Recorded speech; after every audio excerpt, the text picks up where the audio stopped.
Buenas tardes y bienvenidos a una nueva edición de Política y Negocios. En esta oportunidad nos encontramos con Jorge Carrillo. Él es economista de la Universidad Pacífico y director general y consultor en capacitación y consultoría corporativa. Buenas tardes, Jorge. Buenas tardes, gracias. Bueno, Jorge, el tema de hoy es bastante importante porque sí, ya estamos a mitad del mes de noviembre, estamos cada vez más cerca a terminar el año 2020, un año que nos ha golpeado duramente como país, como sociedad en general. Y hablando un poco acerca ya, ayer ha asumido la presidencia el señor Sagasti y él ha hablado acerca un poco del tema de presupuesto para el 2021, que es justamente el tema que nos trae hoy día a esta entrevista. Él ha hablado acerca de priorizar ciertas necesidades y va a tenerse que lamentablemente dejar ciertas demandas insatisfechas. ¿A qué crees que se refiere con esto? ¿Qué crees tú que se debería priorizar para el 2021? A ver, el presupuesto planteado contigo hace ya un par de meses, eso fue el 29 de agosto, cuando mandó al Congreso la propuesta de presupuesto, hablaba de 183 mil millones de soles, ¿ya? Que es más o menos casi el 25%, la cuarta parte del PBI. Y comparándolo con el año anterior, con el presupuesto 2020, pues es de 2021, ¿no? El de 2020 fue de 177 mil millones más o menos. O sea, no ha cambiado nada. Lo que ha dicho el presidente es lo que ya se sabía, ¿no? Ya se sabía que el presupuesto del próximo año iba a crecer en 3.2, 3.5%. Por ese lado no hay mucha variación.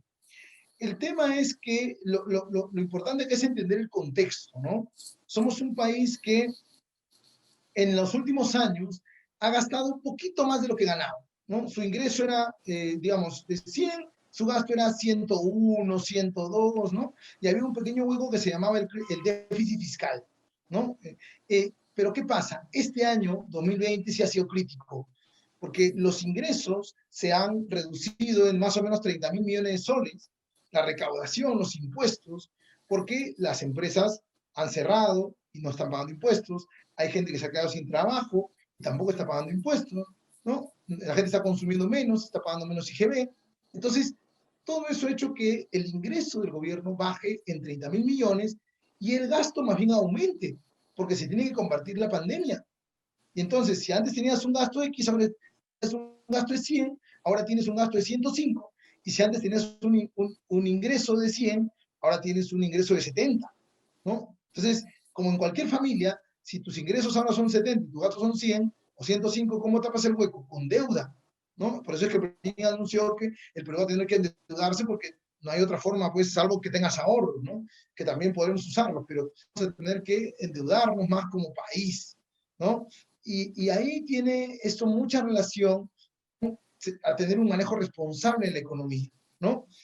Hay algunos proyectos que lamentablemente pues implican un desembolso fuerte de dinero que no estaban previstos en el presupuesto y por más que hay una necesidad y se entiende que hay una necesidad de la gente, mejorar algunos proyectos del tema de la ONP, o sea, yo entiendo que hay necesidades, hay que también entender que si somos irresponsables y empezamos a gastar indiscriminadamente, eso nos va a pasar la factura. Porque si nosotros como país tenemos mucho más gastos que ingresos permanentemente, es como en una familia, ¿no? Si una familia tiene más gastos que ingresos siempre, se va a sobreendeudar, no va a tomar deuda, nuevamente deuda, y eso va a hacer que las tasas de interés que está pagando sean cada vez más caras. Entonces, el Estado le va a costar mucho más el financiamiento, va a vivir, o sea, los ingresos van a irse a pagar intereses nada más, y no vamos a tener cada vez menos recursos para poder hacer apoyo social, infraestructura, obras públicas, etcétera, ¿no? Uh-huh. Justamente lo que tú comentabas sobre lo de la ONP. Con respecto a eso, yo te quiero preguntar, ¿qué puede pasar con la economía o qué tanto va a afectar la economía el retiro de la AFP y la ONP? Ya, vamos por partes. En el caso de la AFP, hay algunos efectos en la economía en general, pero creo que son de corto plazo. A ver, para empezar, las AFP van a salir a vender sus inversiones masivamente porque la gente necesita dinero. Se estima que casi 16 mil millones de soles se van a retirar, ¿no? Entonces, va a haber un retiro de dinero, con lo cual las AFP van a tener que salir a vender también masivamente sus inversiones. Y eso va a hacer que los precios bajen, ¿no? Cuando hay una sobreoferta, el precio de las inversiones, de los bonos, las acciones, los fondos mutuos que han comprado las AFP va a caer. Al reducirse eso, los que estamos en FP y tenemos un fondo de pensiones, vamos a ver perjudicado nuestro valor del fondo, ¿no? El valor del fondo va a caer, pero nuevamente yo creo que eso es de corto plazo. Va a caer, pero en 6 meses a lo mucho se va a recuperar, ¿no? Creo que es un impacto en la foto del momento, pero no va a ser estructural, no va a ser permanente. Por otro lado, se habla también de un impacto probable en el tipo de cambio, ¿no? Va a haber probablemente más demanda de dólares y entonces va a subir un poquito, pero nuevamente es un impacto marginal, ¿sí? Es un impacto de corto plazo. Y por último, también se espera que al Estado le convenga, le cueste más endeudarse, porque parte de las que se van a vender son lo que se llaman bonos del tesoro, y eso va a hacer que los precios bajen y que por lo tanto la tasa de interés que paga el Estado por su deuda aumente. ¿Ya? Pero nuevamente, todos esos son efectos de corto plazo. ¿Ya? En el mediano plazo hay un tema reputacional del país. O sea, el país, o sea, te lo pongo así, el hecho de fomentar retiros de FP va en contra de la gente en el, y probablemente le represente al país un gasto muy fuerte para pagar pensión a los jubilados de acá a unos 20, 30 años. Entonces, en el largo plazo, si hay una preocupación de los inversionistas, porque esta gente que está retirando el dinero, cuando llega a jubilarse de acá 20, 30 años, no va a tener pensión, no va a tener fondo, y entonces el Estado va a tener que subsidiar a esta gente, ¿no? Y eso va a hacer que el gasto público aumente mucho de acá a algunos años. Así que de cara a largo plazo sí hay un tema de preocupación de los inversionistas por la ola que se le viene de acá a unos años al gobierno de ese momento, ¿no? Y el principal impacto, más que en la economía, va a estar en la gente que no va a recibir pensión. A ver, lo pongo así. Antes de la pandemia, habían de los 7.600.000 jubilados o afiliados de la AFP, de los 7.600.000, más o menos 800.000 tenían cero en su fondo. Cero. Cero, antes de la pandemia. Producto de la pandemia, se hizo un retiro recuerda que el gobierno sacó el decreto de urgencia 034, después el 038, el Congreso promovió la ley 31017 de retiro del 25%, y todos esos retiros sumaron más o menos 25.000 millones de soles, ¿ya? Lo cual hizo que pasáramos de 800.000 personas con cero en su fondo a 2.100.000 personas con cero en su fondo. Aumentaron 1.300.000. 2.100.000 de los 7.600.000. Ahora con este nuevo retiro, que es más fuerte que los anteriores, no más fuerte que los anteriores, porque el anterior era 12.900 como tope, ahora son 17.200, y se suma al anterior, la gente puede haber sacado incluso en ese momento 12.900 y ahora 17.000, más de 30.000 soles, ¿sí? Es lo que se estima, en la SBS lo que estima es que vamos a pasar de 2.100.000 personas con cero a 4.400.000. O sea, van a haber más del doble, casi 2.300.000 personas más que se van a quedar con cero en su fondo de pensiones. Y eso es preocupante porque algunos de repente son jóvenes y pueden volver a trabajar en planilla y pueden volver a aportar, pueden volver a hacer la chanchita, sí. Pero hay mucha gente también que no va a volver a la planilla, va a gastarse todo su ingreso y cuando llegan los 65 años se va a quedar sin pensión y además sin seguridad social, porque al no tener nada para aportar, como fondo de pensiones no va a tener nada para aportar de salud tampoco. Entonces van a quedarse sin seguridad social, lo cual es súper crítico. Entonces, en el caso de la AFP, como te digo, el impacto en la economía va a ser importante, pero va a ser de corto, va a ser de corto. Y finalmente, más importante va a ser en el bolsillo de la gente cuando llegue a la edad de su jubilación. El tema de la ONP, ese sí es otro cantar. Ahí sí le afecta directamente al bolsillo, al gobierno y a todos los peruanos. ¿Por qué? Porque la ONP está en rojo, ¿sí? Hoy día no alcanza. Para empezar, no es un fondo individual a mi nombre, como la AFP, ¿no? Un fondo individual de capitalización, sino es un sistema de reparto. O sea, lo que yo aporto mensualmente no va a un pozo a mi nombre. Lo que yo aporto mensualmente como trabajador va a pagarle a los 576.000 jubilados que hoy día reciben pensiones por la ONP, ¿no? Eso se llama un subsidio intergeneracional, ¿no? Lo que yo aporto ahorita va a pagar a los viejitos de hoy para que cuando yo sea viejito mi pensión Los salga jóvenes paguen. de los jóvenes de acá a 30 años que me jubilo. ¿No? Esa es un poco la lógica del sistema de la ONP, sistema de reparto. Por lo cual no hay plata de dónde sacar. O sea, si hablan de devolución de la ONP, no hay devolución porque la plata no está en ninguna parte. Ya fue, o sea, mejor dicho, la plata ya fue a los bolsillos de los jubilados. Y no solamente, sino que hoy día no alcanza los aportes de los trabajadores de la ONP para pagar las pensiones. Para que tengas una idea, las pensiones mensuales de los 576.000 jubilados son alrededor de 400, un poquito más de 400 millones de soles al mes. ¿Ya? 400 millones de soles al mes. Y los aportes de los trabajadores afiliados a la ONP actualmente, antes de la pandemia, para ser buena gente, antes de la pandemia, eran casi 300 millones. O sea que el Tesoro Público, el gobierno, nosotros con nuestros impuestos, teníamos que tapar el hueco y subsidiar 100 millones de soles mensuales más o menos. ¿Ya? Con este supuesto retiro, ya estamos hablando de retirar, o sea, más o menos de un desembolso de cerca de 15.000 millones de soles. O sea, olvídate, hoy día el hueco lo tapamos por 1.000 millones de soles al año, ahora vamos a tener 15 veces más, ¿no? Hablamos al inicio, el presupuesto público del próximo año es 183.000, estamos hablando de casi 10% más. O sea, eso sí nos va a afectar, porque ese dinero tiene que salir de algún lado. Y como no va a mejorar, no va a reducirse otro gasto, ¿no? Vamos a tener que pagar más impuestos en el futuro. Por eso ya se está hablando pues de reactivar el famoso impuesto a la riqueza que quiso poner Vizcarra, ¿no? Entonces, mucho cuidado con ese tipo de gastos, ¿no? Claro, y ahorita uno de los gastos más fuertes que se nos podría venir también es el caso de una segunda ola que se está viendo en nuestro país. Todavía no se ha confirmado la existencia de una segunda ola, un rebrote de la pandemia, pero ¿cuáles crees que podrían ser las consecuencias de una segunda ola en nuestro país y cómo podríamos evitarlo o que las consecuencias en esta oportunidad no sean tan fuertes como la primera ola?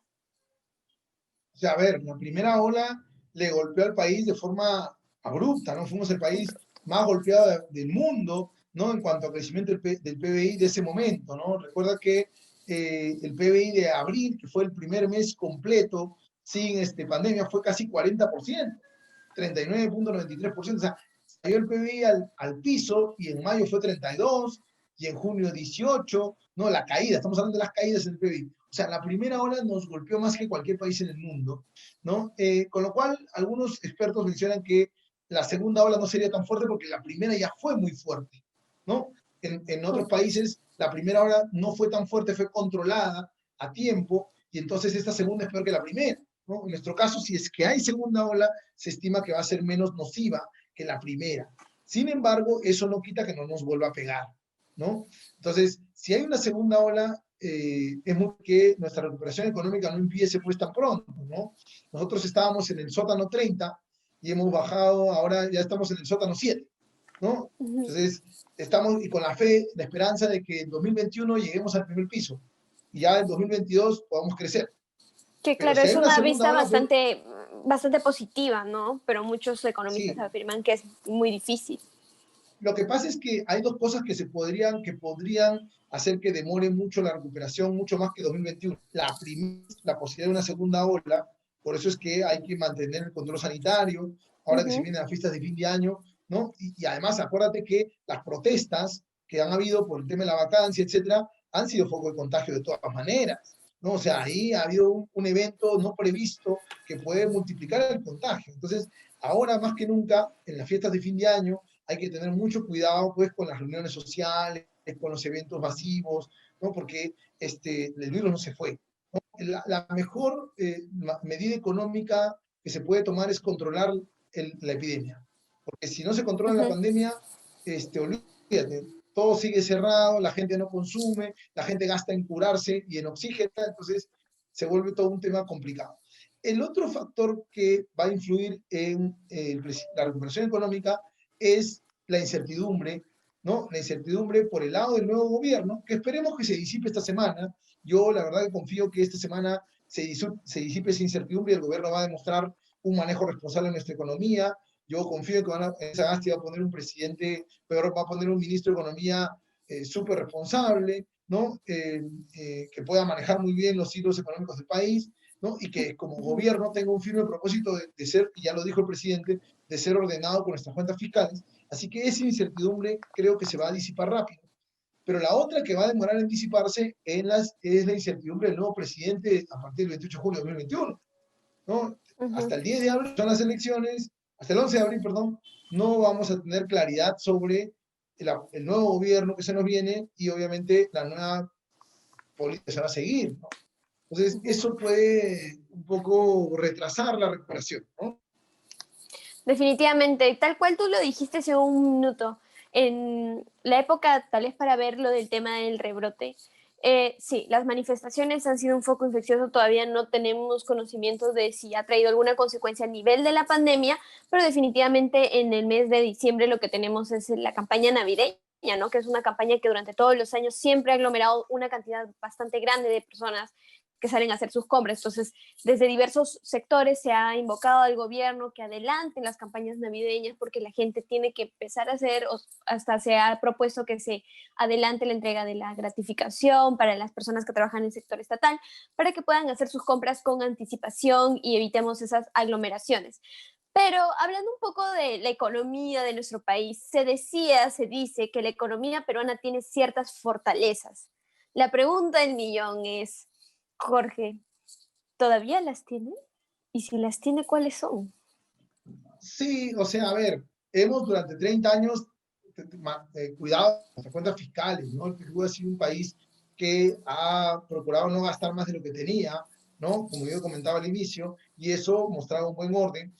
Nuestra deuda pública relativamente baja comparada con otros países de la región. Obviamente ha incrementado por la pandemia, pero a nivel comparativo de otros países somos de los países menos endeudados de América Latina, ¿no? Con un manejo responsable, repito, de nuestra economía.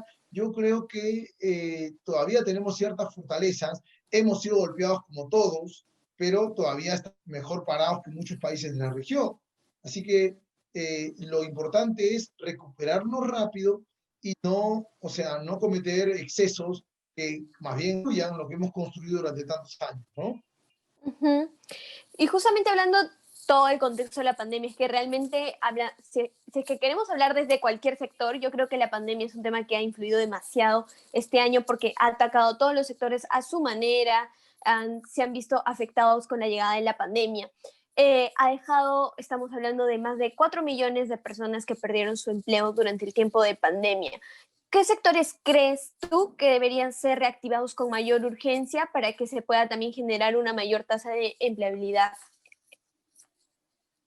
Hay sectores súper golpeados, como por ejemplo el sector turismo, ¿no? Que todavía no prende, lo que genera mucho trabajo también, de forma directa, pero sobre todo indirecta, ¿no? Sabe que el turismo genera, digamos, aporta muchísimo a las exportaciones de servicios, ¿no? Y genera, pues, más de 1 millón de puestos de trabajo en forma indirecta, directa e indirecta, 1.4 millones de empleos formales, ¿no? Ujú. Entonces, es un sector que creo que necesita mucha atención y mucho apoyo. El otro sector importante, ya hablando de comercio, de retail, de servicios, son restaurantes, ¿no? Se estima que de los 220.000 restaurantes formales, apenas el 30%, la tercera parte, ¿no? 70.000 restaurantes han reabierto oficialmente, ¿no? Y el resto está de forma informal o simplemente no pudo reabrir porque no hay demanda. Entonces, yo creo que lo que tiene que hacer en general el gobierno es recuperar la confianza en la población al futuro. Acuérdate que la economía se mueve por expectativas. Si tiene una expectativa positiva, empieza a consumir como loca. Y si consume, las empresas venden. Si venden, las empresas fabrican. Y si fabrican, las empresas contratan. Y entonces hay empleo, ¿no? Acuérdate de la época del Mundial. Cuando Perú clasificó al Mundial, la gente se emocionó y empezó a consumir como loca, ¿no?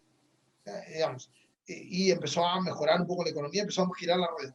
Ahora es al revés. Ahora nuestra expectativa es mucha incertidumbre, mucha desesperanza, digamos. La gente tiene miedo de quedarse sin trabajo, tiene miedo de que su empresa cierre, ¿no? Que no llegue a vender lo mismo. Entonces eso termina siendo la crónica de una muerte anunciada porque las empresas, o sea, la gente como tiene miedo no gasta. Y como no gastan, las Ujú. empresas no venden. Y como las empresas no venden, fabrican y por lo tanto no contratan y la gente se queda sin chamba.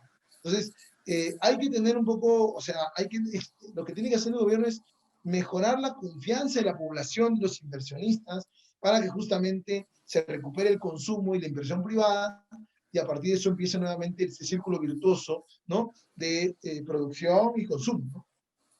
Aparte de la que acabas de comentar, ¿qué otras estrategias crees tú que debería activar el gobierno para empezar la reactivación económica en nuestro país?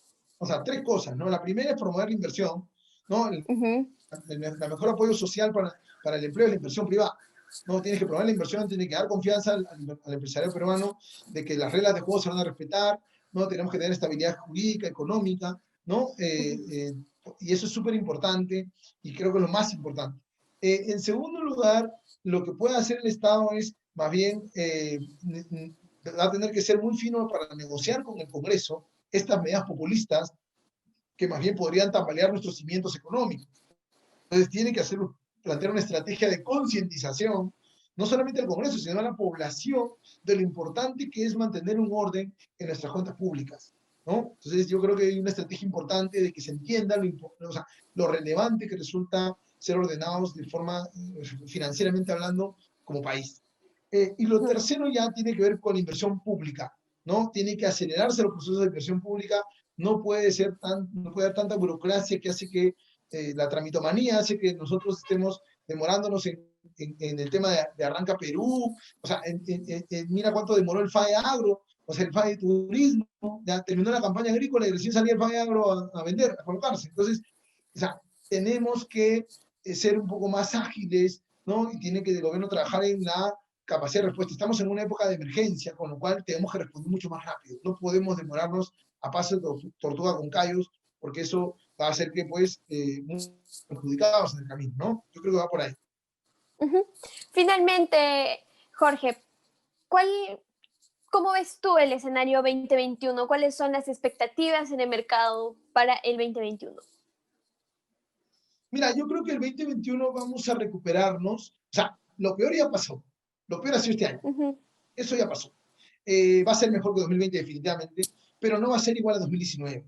Yo creo que 2021 va a ser un año de recuperación, pero no va a llegar a niveles pre-COVID.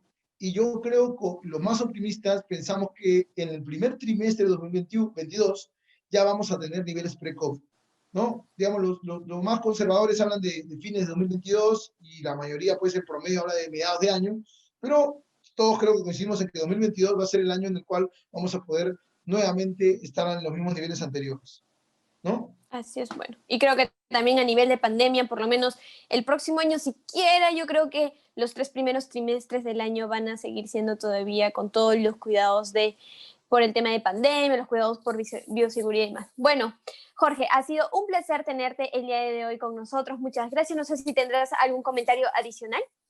No, bueno, básicamente que hay que ser conscientes que estamos hoy día en una economía de guerra, tanto a nivel familiar como personal y como país, entonces hay que cuidar cada sol. Pero la mala noticia es que estamos pasando por nuestra peor crisis económica de la historia. No veíamos una crisis tan fuerte de hace 30 años, no, del año 89, pero la buena noticia es que como país tenemos los cimientos sólidos como para salir más rápido de lo que salimos hace 30 años, así que hay que guardar la fe, hay que ser solidarios y hay que siempre ver el mañana con optimismo, ¿no? Así es. Bueno, muchas gracias por tu intervención y bueno, también con nosotros eso es todo por hoy. Muchas gracias. Buenas tardes.